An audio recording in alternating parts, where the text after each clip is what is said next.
Ikulong, ikulong, ikulong si Romualdez.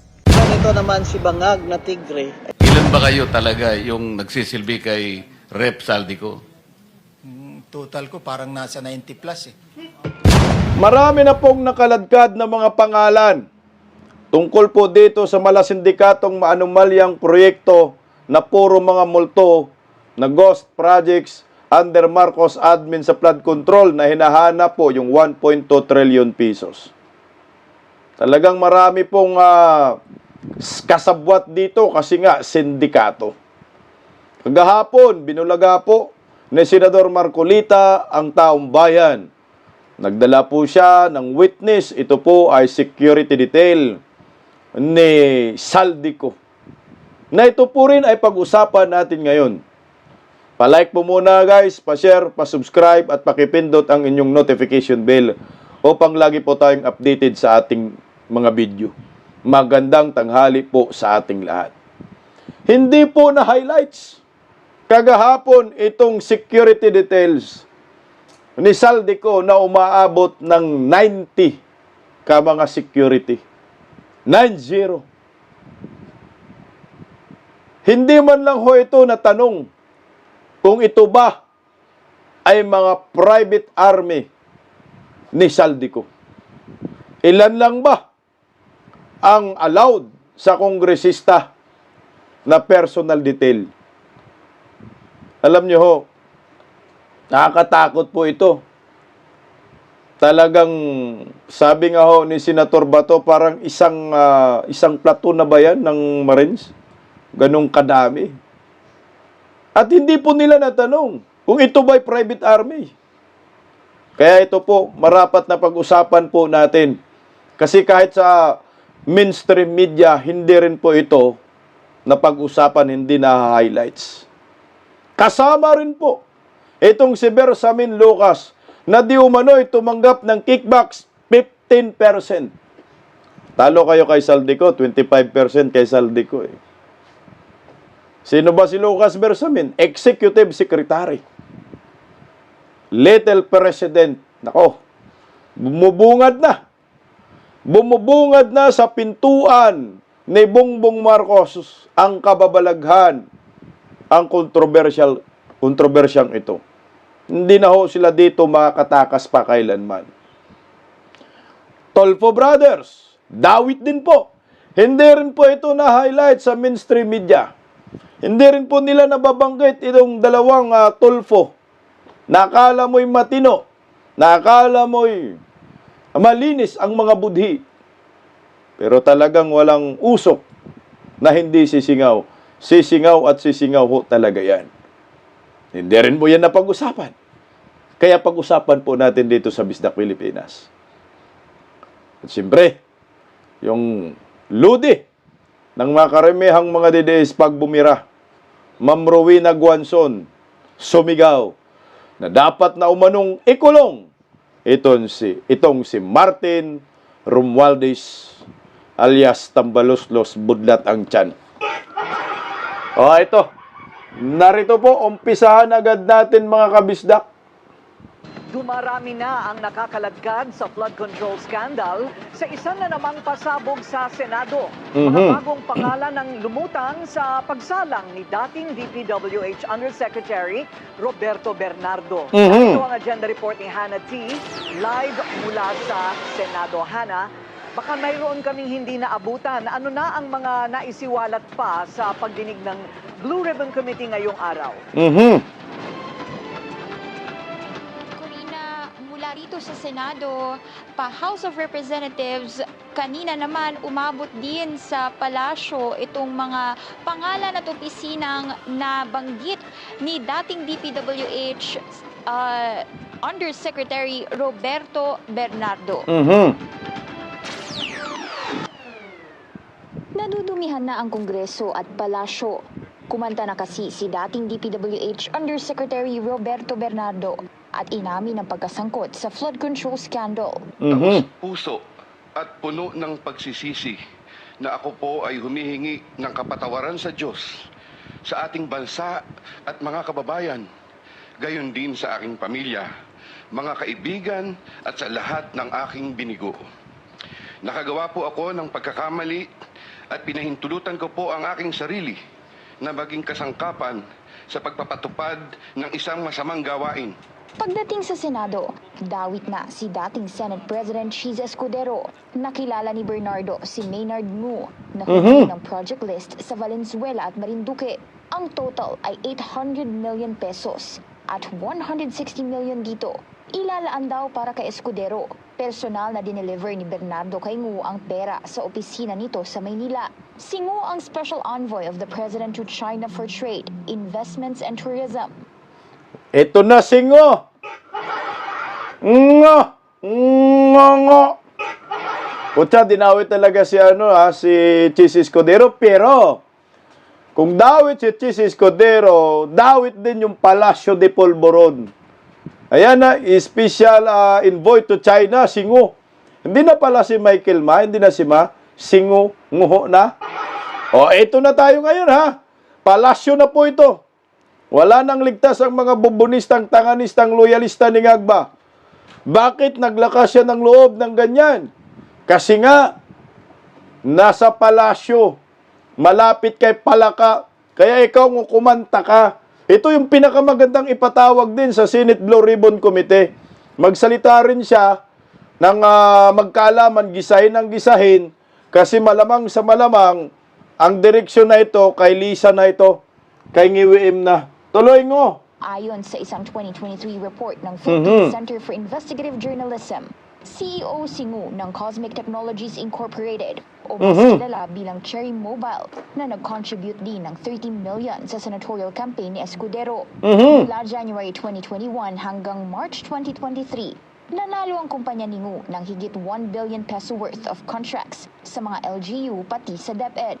Si Ngu ay nasa top 5 donors sa 2022 senatorial race. At kasama ni Lawrence Lubiano na umaming nag-donate din sa kampanya ni Escudero. Pinatotohanan din ni Bernardo ang pagkadawit ni dating Senador Bong Revilla. Humingi raw ng 25% commitment o kickback si Revilla sa 500 million peso worth of projects. Ibig sabihin, 125 million pesos ang natanggap ni Revilla na para sa kanyang re-election sana bilang senador. Inayos daw ito ng bata niyang si Henry Alcantara at siya mismo ang nag-deliver sa bahay ni Revilla sa Cavite. Kamalas-malas ni Budots. Putya no, natalo na nga. Natalo na nga, nadali pa, lalong lumakas yung testimonya ni Alcantara na itong si Bong Revilla, si Budots, itong mga nanghihingi ng kickbacks na 25%. Lalong pinalakas niya yung Yusek Bernardo, patay kang Budots, kakarma talaga Ang ikatlong bagong pangalan, ikinagulat ng mga tao sa Senate Session Hall. Senator Nancy Binay. Patay kanog.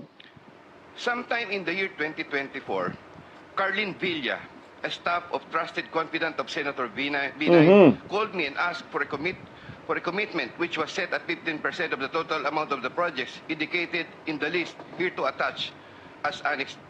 Si Villa ay OIC ng Makati City General Services Department ayon sa Makati Web Portal. Muli, ang bata ni Bernardo na si Alcantara ang nag-ayos ng listahan ng mga proyekto. Nagkakahalaga ang mga ito ng 250 million pesos at 37 million dito ang nakuha ni Binay na dineliver mismo ni Bernardo sa bahay niya sa Quezon City. Patay! Dinikdik din ni Bernardo si Ako Bicol Party List Representative. Dito muna tayo kay Binay. Ano Binay? Punta na, damay-damay na, no? Pag pinapansin nyo po, halos karamihan mga senador. Tragis na mga script na yan. Tanganan, mayroong pinangalanan si Diskaya, 17, almost 20 na kongresista. Di man lang nasama dyan. Putik, no? Sige nga, ito kay Zaldico. Pagdating sa paghingi ng komisyon, ayon kay Bernardo, mismong siko ang tumawag sa kanya para tanungin kung maayos bang kausap si Alcantara na siyang unang nagdetalye sa galaw ng congressman. 25% commission daw ang hingi ni Ko, habang 2% doon pinaghahatian ni na Bernardo at Alcantara. Hindi lang kongreso ang dawit. Umabot sa palasyo ang pagdilap ni Bernardo. Si DepEd Undersecretary Trigiv Olaivar, tinawagan daw siya para makapag-discuss tungkol sa unprogrammed appropriations o yung standby na pondo. Hiningi ni Olivar ang listahan ng projects na para dapat umano sa Office of the Executive Secretary. Umabot sa 2.85 billion pesos ang listahan ng mga proyekto. Kasunod nito, nakatanggap na ang DPWH ng SARO o Special Allotment Release Order sa parehong amount at 15% ang commitment para kay Olivar o 427.5 million pesos lang naman. Mismong si Bernardo ang nag-deliver nito sa USEC. Si Olivar ay naging tao ni na dating Senador Bong Revilla at Edgardo Angara bago lumipat kay Secretary Sonny Angara.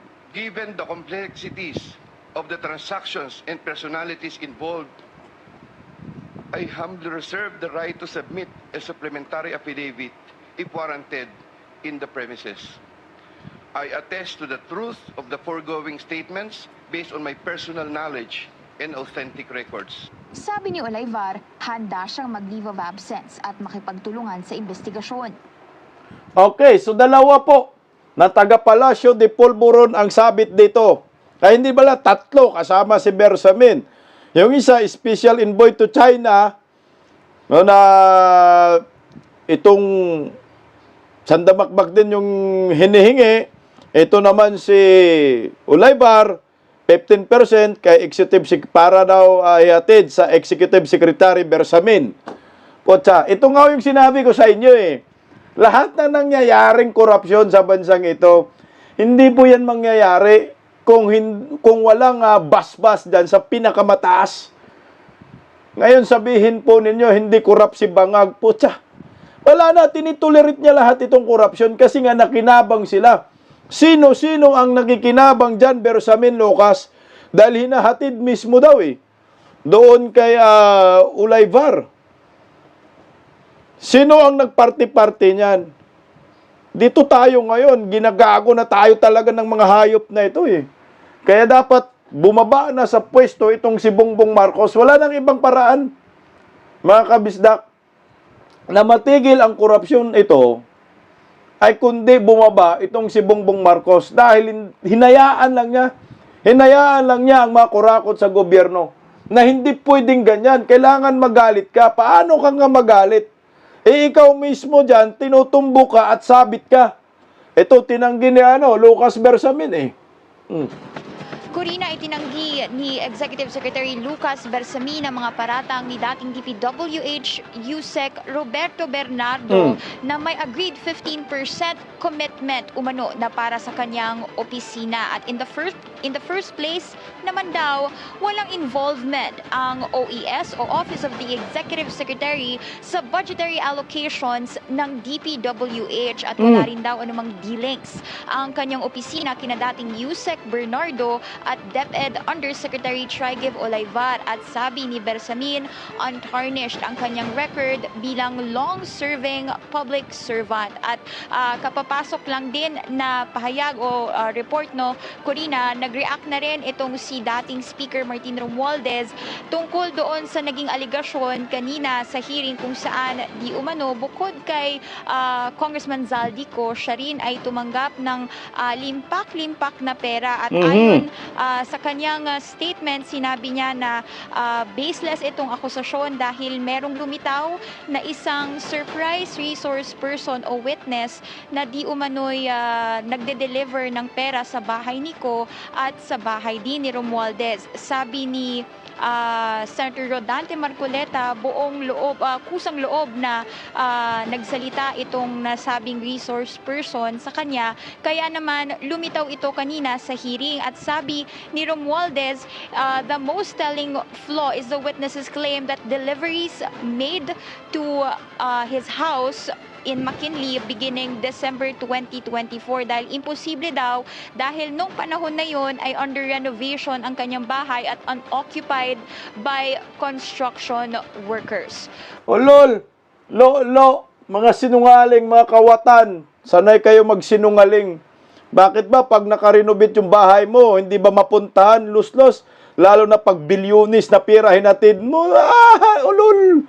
Huwag ka nang lumusot, Martin Romualdez, buhayang-buhaya ka, mukha mo pa lang nakakagalit na, sarap mo tirikan ng kandila ni Malka. Ito naman si Bersamin. Siyempre, i-deny nila yan eh. Pero, ito ang mga sinasabi ng mga witness, mga detalyado, pinapanunumpaan po yan eh. At paano nyo kukontrahin yan? Siyempre, ganun lang, deny ng deny. Huli na kayo. Tapos na ang araw huli nyo. Lahat kayo kasabwat dito. Umamin na lang ho kayo, maawa po kayo sa taong bayan. Ito nga yung sinabi natin. Kung yan si Saldico kawatan, mas kawatan si Romualdez. Pag kawatan si Romualdez, mas kawatan si Bongbong Marcos. Kasi ang pinakamakapangyarihan dito si Bongbong eh. Siya ang may control nito at hindi po pwedeng palampasin ito ng taong bayan. O ito pa, meron pang sabit. Ito, ACT-CIS party list. ACT-CIS party list. Nabanggit ng naturang ex-marine na security detail ni Saldico. Itong ACT-CIS party list na yan daw yung pinakauna niyang deliver, napakarami. Sa panahon po ng CIS party list representative Eric Yap, patay kayo dito na hindi po ito na-highlights po ng mga mainstream media na maliwanag po binanggit niya yung ACT-CIS party list. Sino-sino ba ang mga tao sa ACT-CIS party list? Pakinggan muna natin yung sinabi niya. Ang isang ehemplo na nagdala ng pera ay si Congressman Eric Yap ng ACT-CIS party list. 46 na malita ang dala niya sa bahay ni Congressman Saldico sa Valle Verde 6. Pagkatapos, mabilang ang sinasakay namin sa mga sakyang patungo sa Horizon Residence, Taguig. Pagdating sa Horizon Residence, dumidiretso kami sa basement upang maibaba ang nasabing basura at dalhin sa unit ni Congressman Saldico sa 56th floor sa nasabing lugar kung saan siya nakatira. Bago ibaba ang nasabing basura, ito ay bawas na. Halimbawa, nag-akyat kami ng 46 na malita. Ibababa lamang namin ay 35 malita para i-deliver sa bahay ni House Speaker Martin Romualdez sa 42 McKinley Street, Taguig. Ang labing isang malita ay naiwan sa taas ng 56th floor sa Horizon Residence. Humigit kumulang 3 beses ako mismo ang nag-deliver ng basura sa bahay ni Congressman Saldico sa Horizon Residence at sa mga bahay ni Martin Speaker Romualdez. Romualdez sa 42 McKinley Street, Taguig. Mas maraming pagkakataon na nagde-deliver kami ng basura sa bahay ni Speaker Romualdez at sa bahay ni Congressman Saldico dahil iba-iba kaming mga nakadetailed na close-in, backup at advance party na nagkakaroon ng rotation. Okay. So dito tayo sa ACT-CIS party list. Maraming beses daw nag-deliver itong ex-marines na sobrang tapang sa bahay ni Saldico at sa bahay ni Martin Romualdez. Ito yung bultong-bulto na dala ni Eric Yap di umano, kasama sila dyan Ito yata yung 2.2 billion pesos na basura sa pera. ACT-CIS party list. Ano ba? Sino ba yung mga miyembro dyan ng ACT-CIS party list? Sino ba yung mga nominees ng ACT-CIS party list? Yan yung mga nominees sa ACT-CIS party list. Magkapatid na Rapi Tulfo, Erwin Tulfo, asawa ni Rapi Tulfo, yung Eric Yap. At saka yung isang babae, I think dating reporter ba yan? Sila yun po yung mga nominado. Meron po silang 2 slot ngayon sa House of Representatives. 2 slot po. Ang representatives yan si Eric Yap at si Jocelyn Tulfo. Tama? Sila po ngayon yung nakaupo. Ito, kaka-research ko lang. Secretary General Jeffrey Soriano. Ayan. Ang chairperson po ng ACT-CIS Party List ay si Erwin Tolpo. So si Lubinding. Lubinder pala yan. Abutar. Ayan po si Erwin Tolpo ho ang chairperson. Alam niyo po pala itong ACT-CIS Party List pala was represented by former police officer Samuel Pagdilaw. ACT-CIS returned to the House of Representatives in 2019 when he started to become associated with media personality Erwin at Rafi Tulfo. Sinimulan pala ito ni Samuel Pagdilaw. So naagaw yata ito ng dalawang mga tulpok. So ngayon, dawit kayo sa bilyon-bilyon na kickbacks na hindi na po ito ninyo maitanggi. Alam niyo po ba yung isiniwalat ng ex-marine na yan? Na itong ACT-CIS Party List may kinalaman? Dati na po yan na pangalanan ni former President Duterte ng kanyang termino.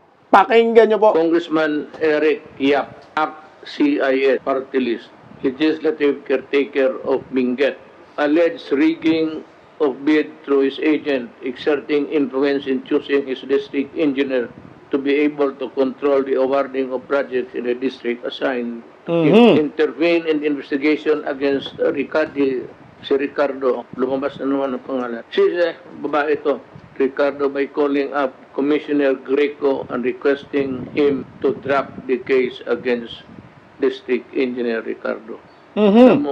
By just mere calling, that simple call can send you to jail. Ano yan punishable by Republic Act 3019, Anti-Graft Law.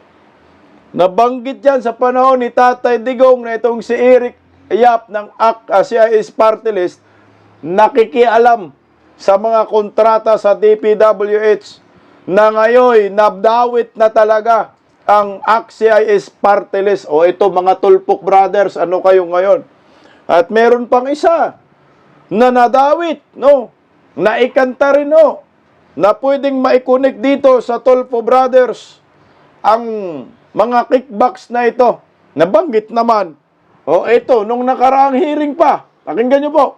At least for once, magsabi ka ng totoo. Para plus mo nga uli yan. Yan. Kanino yung nasa foreground, yung mas malapit dito? Para kanino yun? Lahat po, totally hindi ko po matandaan. Pero meron po akong, yan po kasing papel po nasa lower right portion yung po ng green. picture. Hindi po, yung bond paper po. Okay. Meron po dyan, yan po, meron po yung malinaw na picture niyan, meron po nakalagay dyan, ano po. Hindi, sabihin mo na lang, para kanino itong mas malapit dito? Ang nakalagay po dyan is Mitch po. Kung hindi po na maling pagkakatanda ko, ang sabi po dyan ni boss, para po kay Mitch Kahayon po yata yun. Sino yan? Hindi ko po siya kilala, personally, Your Honor. Hindi po talaga. Yusek daw po. Yusek. Yusek Mitch Kahayon daw po. Yusek o Congresswoman? Hindi ko po alam. Both? Hindi ko po siya talaga kasi kilala personally, Your Honor. Gumawi tayo. Yusek noon, nagiging congresswoman. Ayan, katabi ni Rafi Tulfo, Erwin Tulfo at yung kay Arjo Atay di tatayatayan sa likod. Dawit kayong mga tuplok kayo, pagalingal, palinis-linis kayo dyan. Pag makaimbestiga kayo, akala nyo malinis kayo. Dapat na po'y itong mga to makasuhan din. At bakit hindi rin po ito pinalaki na itong CIS, ACT-CIS Party List. Maliwanag po yan. Eric Yap. Pangalanan na ni Tatay Digong. Ito, gusto pa talagang, parang gusto pang burahin ni Erwin Tulfo. Yung Erwin Tulfo ni Tito Soto, yung ACT-CIS Party List na ito, na involved sa delivery. O ito, pakinggan po natin ito. Parang nalito lang na kami na konti doon sa kwento mo. Can you give the details nung sinasabi mong delivery between Eric Yap and Saldico? Sino nag-deliver sa kung kanino sa kwento mo? Nung part of December, sir, ng 2024, doon ko po na aktuhan si Congressman Yap na siya mismo ang nag-deliver doon sa Valle Verde 6 ng 46 na maleta na naglalaman ng yung level kasi ng maleta may nakalagay na post 8, may nakasulat na 48 million. 48 siya. Pagkatapos nung binuhat na namin yung maleta na yon, inilagay doon sa bahay, binubuksan ni Paul yun, saka binibilang. Kaya na-notice ko na, Okay. Sabi mo galing kay Eric Yap? yes, Your Honor. From one congressman to another. Saan nyo kinuha kay Eric Yap yung 46 na maleta? Dineliver lang niya po, kita lang po kami doon sa sa Valle Verde 6. Dinala niya lang yung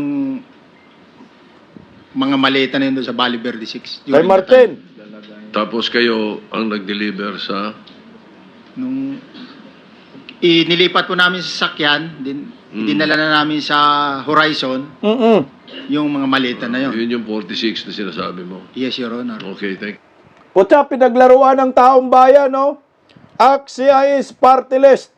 Nag-deliver ng pira doon kay Martin Romualdez, kay Saldico. Magkano? 2.2 billion pesos. O Erwin Tolfo, hindi kayo ligtas.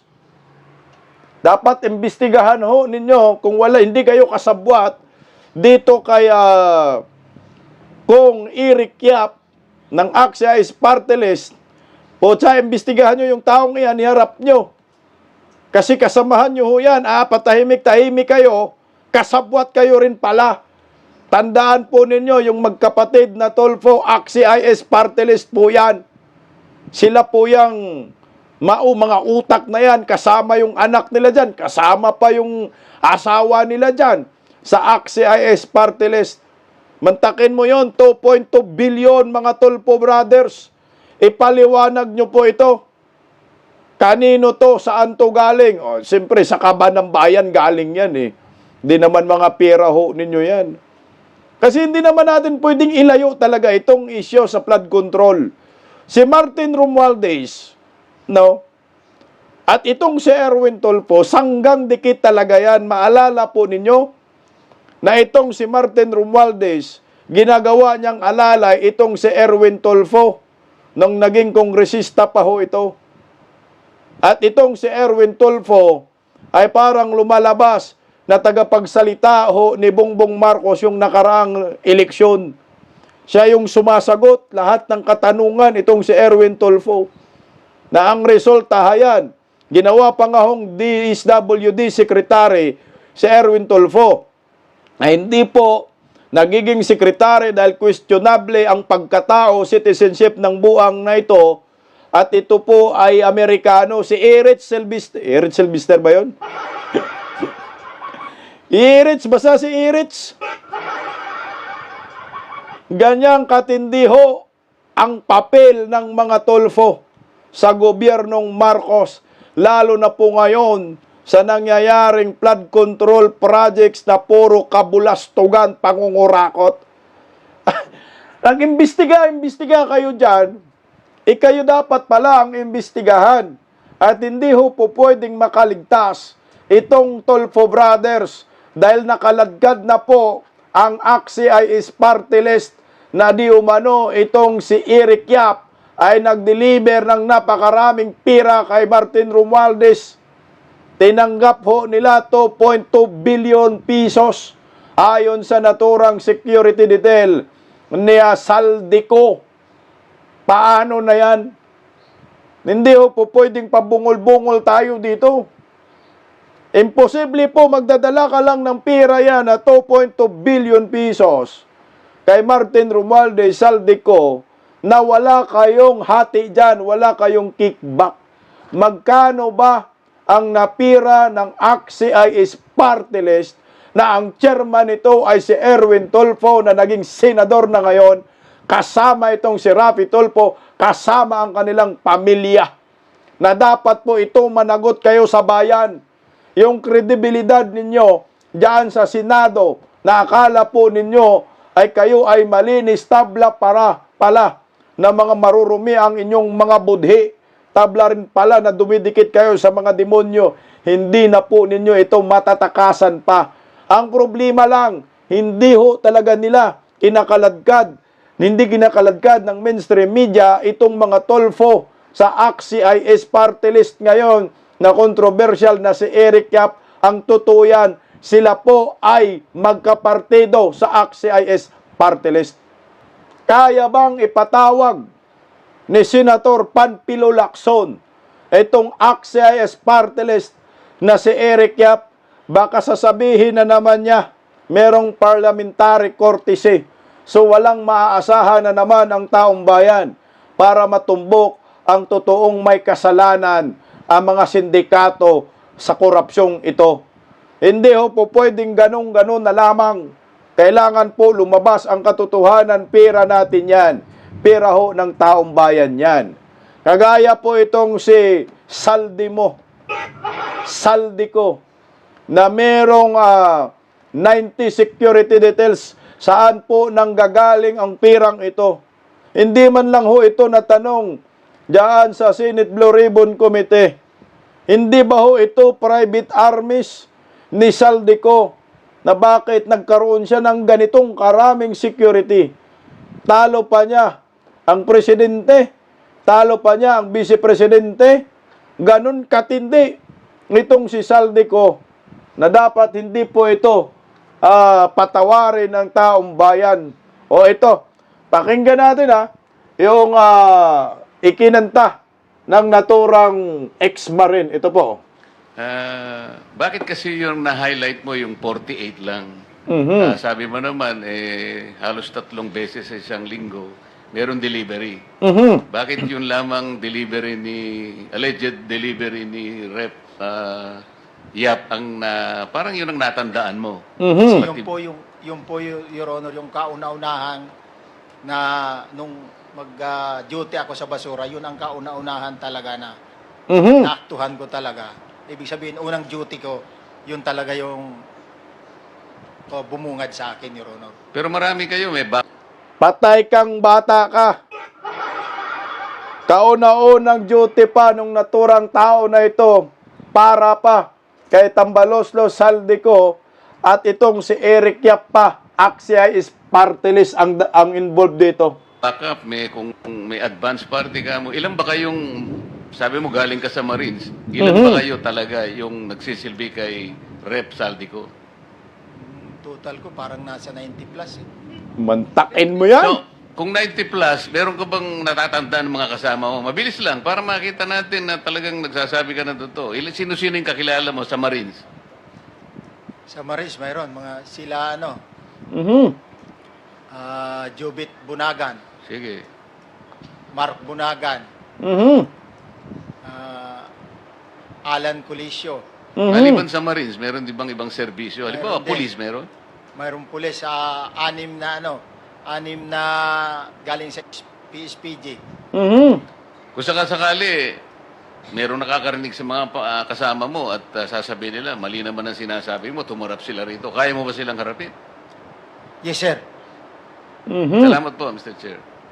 Senator Pangilinan. Yes, yung Eric Yap ba na congressman, yun yung dating chairman ng Appropriations Committee? Tama ba? Wala po akong knowledge regarding sa kanya. Basta Yes, Eric but Yap lang. for the record, Eric Yap used to be chairperson of the Appropriations Committee in the House. Point of information. Ayan na, Eric Yap pa rin, ACT-CIS pa rin, Erwin Tulfo, Rafi Tulfo, kaladkad kayo dito, nimal kayo. Wala na kayong takas dito. Akala ko ba, ang galing-galing ninyo? Akala ko ba, ang lilinis ninyo? Kapag nakapagsalita kayo dyan sa Senado, ang lalakas ng busis ninyo. Na akala nyo, kayo ang tama, yung pala, para kayong lata, maingay, pero walang laman ang utak. Lalabagin ang batas, babaliin ang batas, na kayo ay mambabatas, hunghang ho ninyo. O ito, mga kabisdak, hindi na po ordinaryo ho ito. Itong 90, mga more than 90 daw, so mga 100, ganun, sabihin na lang natin. 100 security details ni Saldico meron. Mga retired militar, mga retired police, meron po si Saldico. Na pwede po itong makonsiderang private armies. ng isang politiko. May pira, di ba? Nangungurakot, may pambayad, may pambili ng armas. Dapat ho ito imbestigahan. At dapat ho ito ipatawag yung mga nabanggit ng naturang ex-marine na yan, na kasama niya dyan kay Saldico. Mantakin mo yan. Ito, ibig sabihin, nakakatakot. Itong si Saldico, pwede nang gagawa ng kasamaan sa Pilipinas. Merong private armies eh. Ano pa bang tawag dyan? Di ba private armies na yan? 100 ilan lang ba ang allowed sa kongresista na security details? Siguro mga 2 to 5 lang, 2 to 3 lang. Si Tatay Digo nga, 2 lang eh. Former president. Oh, 2 lang. Inanggalan pa nga. Yung mga senador, tinanggalan pa nga ng Bongbong Marcos. Pero ito, 90 security details. Sa bagay, may pambayad naman eh. Bilyon-bilyon kinukulimbat. So nakakatakot, deadly congressman pala itong si Saldico. So itong ex-marine na ito na kumanta, ang buhay niya na delikado din ho. May private armies eh. Oh, para sa akin, pwede pong makonsidera po itong private armies. Kasi mga armado eh. Pag sinasabi mong private armies, ito po ay mga armado. Mga armadong tao ng politiko. So, ayun, inaano nyo kay Pastor Quiboloy na may private army. Na wala namang private army talaga. Pero ito ngayon, mga almost 100 na mga security details ni Saldico, pinapayagan ba ito sa batas? Hindi ba ho ito may tuturing private armies? Hindi ba ho yan natanong diyan sa Senate Blue Ribbon Committee na ito ba'y private armies ni Saldico? Kasi hindi na po ordinaryo sa isang kongresista na mayroong karaming mga bodyguard security, mga armado pa. Eh siya nga, may armas daw siya, sabi.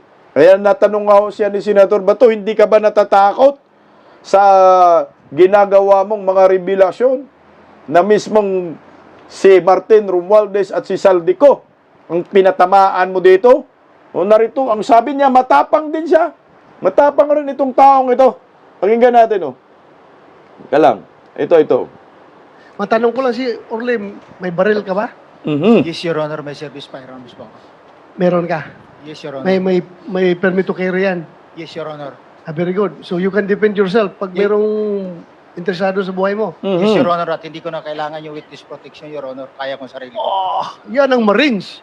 Yan ang Marines. Paano yung meron kami ritong motion sana na coveran ka ng protective custody ng Senate.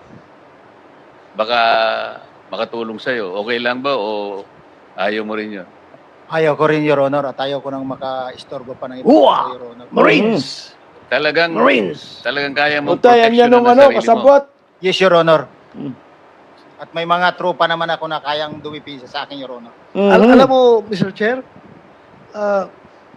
yung branch of service ko talaga noon, hindi pa ako nakabunot ng Philippine Constabulary. Philippine Marines ako. Ganyan po katapang yung mga Marines. Kaya, Gusto mo pala pumunta ng Marines? kaso pagbunot ko, Philippine Constabulary na bunot ko, kaya PC ako. Naging PNP. Ba't di mo sinuli at bumunot ka uli?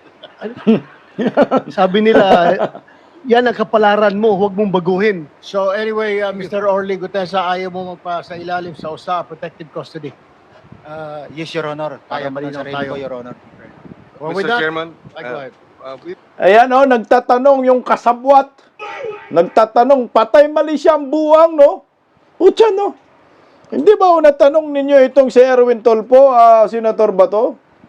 Na Erwin Tulfo, ACT-CIS. Meron ka bang alam dito? Kay Eric Yap, 2.2 billion pesos. Siya pa nagkwenta, si Erwin Tulfo. Putya, no? Siya yung chairman, ha? Siya yung chairman ng party list na yan. ACT-CIS party list. Patay mali siya yung mga hinayupak na to. siguro, kung magbagong isip mo, please let us know right away. Dahil hindi mo alam, baka may mga developments pagkatapos ng hearing na ito. Basta we are ready to accept your protective custody, the Senate. Right. Thank you, Senator Pangilinan. At sa los-los mo, Erwin Tulfo, ako nakikita ko dyan, no? Hindi na pumayag yan si Orly ba yan, Orly? Na magpa-protekta siya sa Senado. Kasi nga, alam niya dalawang Tulfo nandyan. Pinangalanan niya Yung Axia is party list. Si Rapi Tulfo, Erwin Tulfo, sabit dyan At matalino yung mga Marines na yan. Siyempre, kung nandyan ako, tatraido rin ako, ano ang mangyayari sa akin. Yan yung nasa isip siguro niya. Kung sabi naman niya nung kanyang testimonya, protektahan yung kanyang pamilya, pero paano kung diyan siya magpaprotekta sa Senado Alam naman natin, si Martin Romualdez, tuta niya si Tito Soto, pati si Panfilo Lacson. At ngayon, nadawit yung Axia is party list. Siyempre, manigurado, kayang-kaya, matapang. Itong taong ito. Ang tanong, mapakulong kaya itong si Martin Romualdez at si Saldico? Dahil ito po ang sigaw ni Ma'am Rowena Guanzon. Ikulong si Romualdez. Ikulong si Romualdez. Sapa. Ikulong si Romualdez. Teka lang. Ikulong si Romualdez. Makukulong kaya itong si Romualdez? Si Martin Tambaloslos? Tandaan po ninyo, wala na pong kapangyarihan itong kongresistang buhayang ito. Kongresista na lang ho siya sa kanyang distrito. Hindi na po siya Speaker of the House. Kaya dapat lahat ng pinangalanan po, kinanta, ay damputin na. Dapat isyuhan na po ng warrant of arrest. Tandaan mo, trilyon-trilyon po ang pira na pinag-uusapan dito. Dapat gumawa na ng investigasyon ang NBI. Aso nga lang, itong NBI, tuta ni Palaka, tuta ni Martin Romualdez, akala ko ba nag-resign ng hinayupak na ito? Akala ko ba may paninindigan itong NBI? Tabla rin pala. Kumapit din sa tuko. Nag-resign ka na, nandyan ka pa, buwisit ka. Santiago, umalis ka na dyan. O ito, pakinggan natin siya. Due process. Yan ang pangako ng NBI sa lahat ng iniimbestigahan dahil sa flood control scandal. Kasama na riyan si Ako Bicol Party List Representative Saldico na palaisipan pa rin kung babalik pa ito ng bansa. Narito ang agenda report ni Andrea Salve. Wala raw kapangyarihan ng NBI na umaksyon at hanapin si Ako Bicol Party List Representative Saldico, ang isa sa mga kontrobersyal na pangalang isinasangkot sa flood control scandal. Ayon kay NBI Director Jaime Santiago, wala pa silang pinanghahawakang papel gaya na lang ng nangyari noong umuwi sa bansa si dating PCSO General Manager Rowena Garma. Nahaharap si Garma sa patong-patong na kaso kaugnay sa 2020 assassination ni dating PCSO Board Secretary Wesley Barayuga. Wala kaming holdings like warrant of arrest. Wala kaming magagawa Katulad kay Saldi, puro sila miyaw-miyaw na Saldi. Wala namang warrant. Ano naman magagawa namin? Buang mag-imbestiga ka. Nung miyaw-miyaw, puro ka miyaw-miyaw din. Protector ba to ni Saldico? Alam mo, Jaime Santiago, si Vice President Inday Sara, inimbestigahan mo. Di ba? Yung galit na galit si Inday Sara, inimbestigahan mo, kinasuhan mo pa. So ngayon, korupsyon, trilyones ang pinag-usapan, ang dami ng kumanta kay Saldico, wala kang gagawa, hindi ka mag-imbestiga. Mag-imbestiga ka, hunghang ka. Diyos ko, Ginoo. Una nang nabigyan ng Travel Authority si Ko na bumiyahe pa Amerika para umano sa isang medical treatment. Binawi ito ni House Speaker Bogie D noong September 18 at inatasan si Ko na umuwi sa loob ng 10 araw. Hindi raw isinasantabi ng NBI ang direktiba ng Pangulo na panagutin ang lahat ng sangkot sa maanumalyang flood control projects. Pero we still have due process. We will have to investigate. Hindi yung basta't damputin na lang kita. Na hindi. Due process. No? Yun ang karapatan ng lahat ng mamamayang Pilipino. Maliban sa kawalan ng arrest warrant, wala ring napaulat na immigration lookout bulletin at whole departure orders para kay Ko. Malaking question pa rin kung nasaan si Ko matapos kumalat sa social media na wala na siya sa Amerika at nasa Madrid, Spain na umano. Tang-inumin nyo, due process. May due process pa kayong nalalaman.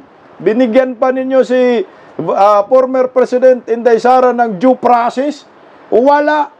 Ay si Vice President Inday Sara, si former President Rodrigo Roa Duterte ng due process, binigyan nyo, wala. Wala kayong due process, kahit kay Inday Sara, wala kayong due process na ginawa, mas lang ninyong hinusgahan eh. Basta lang ninyong pinatawag dyan sa NBI, mag-imbestiga kayo. Kailan kayo mag-imbestiga? Pakinggan muna natin itong si Ma'am Rowena Guanzon, pambira, mainit ang usapin natin.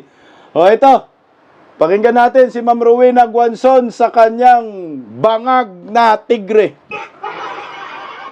Narito po, oh. Yan, ito naman si bangag na tigre. Ay, ito lang tit mo. Na, labas mo yung tit mo. Ayaw, oh. Ayaw.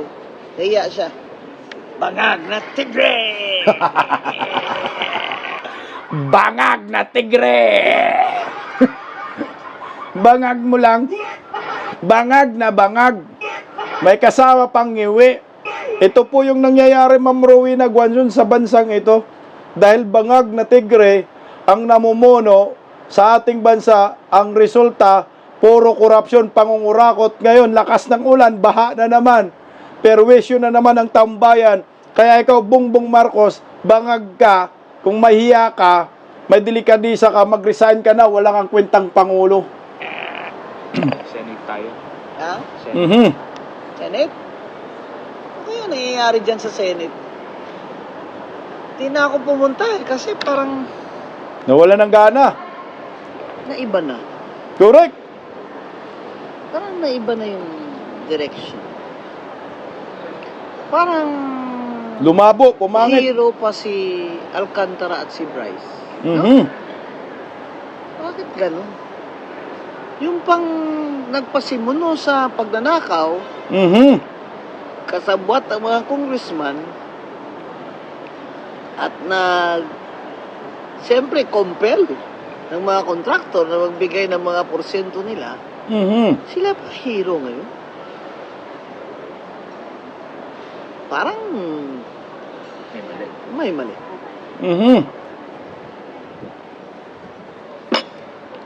Although, nabasa ko naman na the DOJ has already included the Discayas dyan sa potential na State witness. protection program. So, kung nasa witness protection program na sila, ibig sabihin, nag-apply na sila for a state witness. At may rules of court tayo dyan. Di ba ba? Correct. Eh, nagtatalo kasi si Senator Marcoleta at saka si Secretary Boying Rimulya. Kasi sinasabi ni Senator Marcoleta, wala naman dyan sa batas na kailangan magsoli muna sila, bago sila maka-state witness. Yan. So, tiningnan ko yung rules of court uli, wala nga doon. Kasi Correct. ang importante lang doon, na ang testimony nila ay necessary para makakonvict nung mga Most mastermind guilty.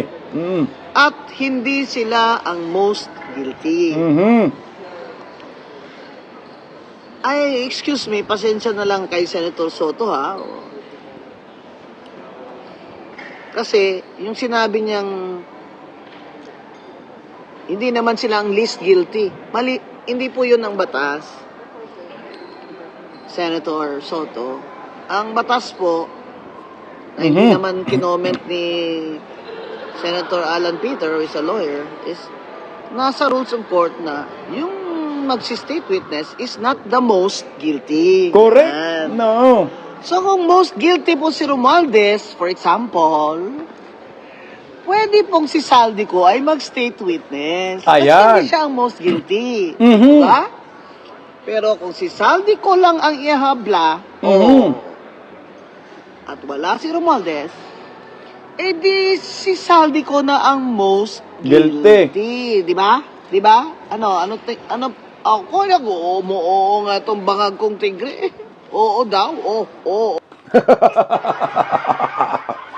Tama ka yan, Ma'am Rowena Guanzon. Talaga naman kasi. Lacson, Soto. Hindi kasi mga abogado ito, mga abogago kasi. Mas magaling pa sa mga abogado, mag-itbulaga na lang kayo. Tama naman kasi ang purpose dyan, matumbok yung pinakapinuno. Yung pinaka-most guilty, yung pinaka-sindikato, leader ng sindikato. So ngayon si Diskaya, pwede talaga siyang magiging state witness. Kasi ito para matumbok yung pinaka-most guilty. Kung most guilty na si Saldico, makang hindi na magiging most guilty kasi ang pinaka-most guilty na ngayon, si Martin Romualdez at talagang kasama dito, si Bongbong Marcos, sila yung mga most guilty na pwedeng magiging state witness itong si Saldico. Tama nga, kasi di ba nung si Irap na sipa sa People Power dos, EDSA dos, merong isang Chavit Singson. Yung Chavit Singson, yung naging state witness at ikinanta ito si Irap. Si Irap nga, magkano lang ba yung kay Irap? May mga mansion din si Irap, di ba? Boracay Mansion. Sa QC ba yun? Boracay Mansion. Lalo na itong mga hinayupak na to Martin Romualdez, may mga private jet, may mga mansion na sandamakmak. Isipin nyo po yun. Pwede ka, Saldico, mag-state witness at ituro mo si Martin Romualdez. Si Saldico ngayon ang bagong Chavit Singson. Na tsak, papunta ito kay Bongbong Marcos. Total, nakaladkad na mga yun ang palasyo. Mga special envoy to China. Kasama rin po yung executive Bersamin Lucas na tumatanggap ng 50% di umano na kickback. Saan papunta yan? Kay Bersamin lang? Alamang hindi kasama si Baki dyan. Kaya ikaw, Saldico, lumabas ka, mag-video ka muna. Sabihin mo lahat, si Martin Romualdez at si Bongbong Marcos, si Lisa Baki, tabla-tabla ba? Nang talagang matumbok natin ang sindikato? Oo. Wave pa ito. Wave pa. Yan ang rule ng state witness. Correct. Hindi siya most guilty. Hindi yung kailangan siya ang least guilty. Correct. Pwede bang more than one ang state witness? Opo. In fact, 3 nga nasa witness protection program ngayon ng DOJ, hindi po ba? Secretary Remulla, the Discayas, Bryce, and Alcantara. Alam mo, sakit ng loob ko talaga mag-state witness yung si Alcantara na yan.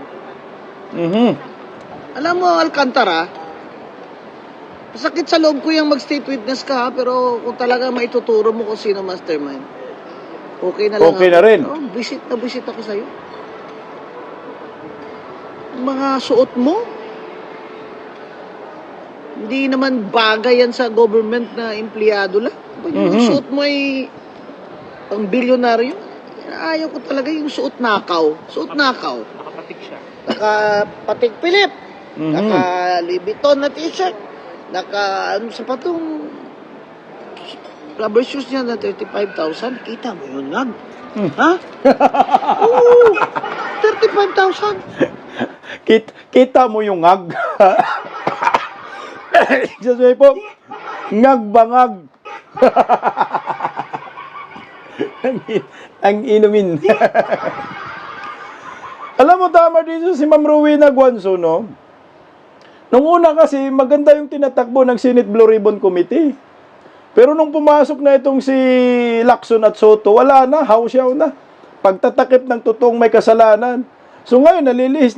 Nabanggit na nga si Martin Romualdez kahapon, Saldico, hindi pa dinidiin nila, idiin nyo na po ng idiin itong si Martin Romualdez nang makulong na. Ayon sa sigaw ni Ma'am Rowena Guanzon. Tulingan natin si Ma'am Rowena. Ito naman si Bangag na tigre. Ito lang tit mo. Ay, tiga lang, balik. Ito lang, ito. Yan talaga masama ang loob ko dyan. Kayong dalawa ni Bryce, visit kayo. Kasino ka pa, Bryce, para mag-launder ng pera. Kala mo, tanga kami. Correct. Pero sige na lang. Mag-state witness kayo. Basta ituro nyo. Sino mastermind? Kaso Ma'am Rowena talaga, hindi tayo tanga, pero yung mga bubonis, tanganis, loyalista ni Ngagba, kasama yung iba mong mga kapingklawan, mga dilawan, mga tanga rin. Buti ba to si Ma'am Rowena, hindi tanga. Patik-patik, sapatos, itong si Alcantara. Pero sila Saldico, private jet, at Martin Romualdez, private jet. Kailangan talaga ito matumbok at makulong. Tama, kung magsabi ka ng totoo, banggitin si Martin Romualdez, Saldico, si Bongbong Marcos, okay to, ayos to. Oh. Saldico? Sino sinabi ni Saldico? Romualdez? Ang tanong, makukulong ba? Ito. Iyan. Ba't yung 67 na contractor, congressman na contractor, hindi mapangalanan? Oo nga. Nasaan na yun? Nagtawag na ba yun ng Blue Ribbon? O ng Infrastructure ICI. Investigation Committee on Infrastructure. Yun. Ika lang. Tingnan mo ang daming mga kontraktor na involved. Hindi napatawag. Yung ICI na yan, maniwala kayo sa akin sa hindi, walang silbi yan eh. Bakit? Putya ngayon, sabit na yung palasyo ngayon sa flood control. Sabit na si Bongbong Marcos. Sino yung gumawa niyan? Sino nag-appoint niya ng ICI na yan? Si Bongbong Marcos. O ngayon, kaya ba nila imbestigahan si Lucas Bersamin? Kaya ba nila imbestigahan yung special envoy to China? Kaya ba nila yung tibagin na ipatawag nyo itong si Bersamin kasi nabanggit sa hearing na tumatanggap di umano ng 50% kickback? Ito yung tanong. Kaya ba nila? Kaya walang silbi yan eh. Dapat nga Supreme Court na lang ang nagtalaga sa mga yan or hayaan na lang siguro ang Senate Blue Ribbon Committee. Sana si Marcolita na lang ang nadala nun para maganda yung takbo. I-award talaga. Napatawag na ba? Wala. Si Grace Poe? Wala rin. Patawag na. Oh, Napatawag ICI. na ba yung mga pinangalanan ni Napatawag si Grace po pero hindi po transparent yung ginawa ng ICI. Dapat to kayo, transparent po ninyo, miniting ninyo. Hindi natin alam anong ginagawa ng ICI sa mga meeting nila. Dapat naging transparent. Ng mga diskaya, na mga congressman, congresswoman, pati yung mga party list, yung Garjola ba yan? Contractor, dalawa lang pumupunta. Di ba? Pinangalan Kaninong congressman yung Garjola? Anong party list yan? Yan. Contractor congressman. Sige, Rappler, ilabas nyo pa. Ilabas nyo pa yung mga, sino bang mga iba pang... Tingnan mo ha. How siya nga, yung mga ikinanta ni Diskaya, yun po yung gusto nating makita diyan sa Blue Ribbon Committee. Yung 17, mga almost 20 na kongresista, wala eh. Yung Haitun Construction Company, nasan? Sunwest Construction Company, nasan? Nalahat yan kay Saldico. Bakit dito lang nakatuto kay Diskaya? Si Diskaya ang kumanta, pero yung mga kinanta, hindi yan pinapunta dyan. At yung ibang mga kontratista, hindi rin yan tinatanong at iniimbestiga. Nakatuto kay Diskaya. At balak pa ay discredit ng mga Soto at nilakson. Wala na kayong takas dito. Kaya sabi ko, wala. Sayang yung nasimula ni Senador Marcolita. Kasi kung pinagpatuloy yon, yung direksyon ni Senador Marcolita, tumbok na tumbok talaga itong mga buhaya. Ang problema, pinigilan eh. Ngayon, wala nang takas. Ang dami-daming kongresista pinangalanan ni Diskaya. Ni minsan, wala po silang pinatawag. Wala po silang inimbita. Ito naman kay Nimal na Saldico, Martin Romualdez. Bakit hindi po sila nagpalabas dito ng warrant of arrest, Senado? Pinagsupina ho ninyo. Pagkatapos magsupina, pag hindi pumunta, maglabas po kayo ng show cause order. Pag ayaw pa rin pumunta, maglabas po kayo ng warrant of arrest. Nang tama itong NBI, para gagalaw din sila. Pag may warrant of arrest, at aarestuhin ng NBI itong si Saldico at si Martin Romualdez nang makulong, na ito po yung sinisigaw ng bayan, ikulong si Martin Romualdez, ikulong si Saldico. Akala ko ba Walang kamag-anak ng mga hayupak na to. Eh paano? Tatamaan ho sila. Good luck na lang sa ating mga Pilipino. Kaya pa kaya ng sambayan ng Pilipino? Nakakainis na no? Nakakagalit na. Paggising sa umaga, tanghali at gabi, nakikita ko ang post niya, ang hapdi. Paano nga ba to? Di ako makatanggi. Watch ko na lang at isipin ng mabuti. Bisdak Pilipinas. Bisdak, tinig ng katotohanan. Sa bawat vlog may laban sa kasinungalingan. Mulat ang mata, gising ang masa. Bisdak Pilipinas.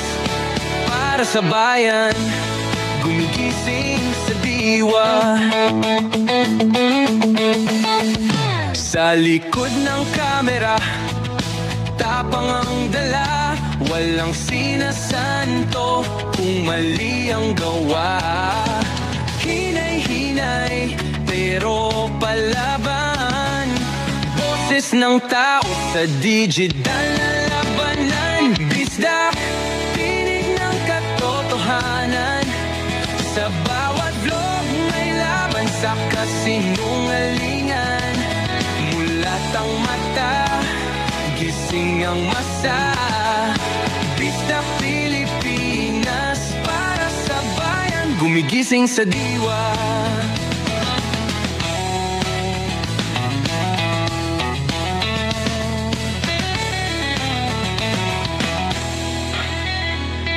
Hindi artista, hindi politiko, pero ang katotohanan, sigaw niya ay buo.